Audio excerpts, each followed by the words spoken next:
Cholesterol, এই কথাটা শুনলেই না অনেকে চিন্তার মধ্যে পড়ে যান। তবে আপনাদেরকে জানিয়ে রাখি যে সব কোলেস্টেরল কিন্তু খারাপ না। এইচডিএল কোলেস্টেরল অর্থাৎ হাই ডেনসিটি লাইপোপ্রোটিন, এটাকে আমরা বলি ভালো কোলেস্টেরল।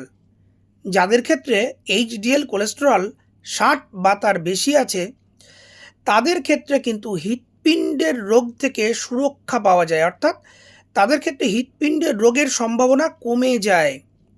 তবে আপনাদেরকে জানিয়ে রাখি, এই এইচডিএল কোলেস্টেরল কিন্তু আপনাকে লাইফস্টাইল চেঞ্জ করে এবং ডায়েটারি মডিফিকেশান করে কিন্তু সেটা করতে হবে।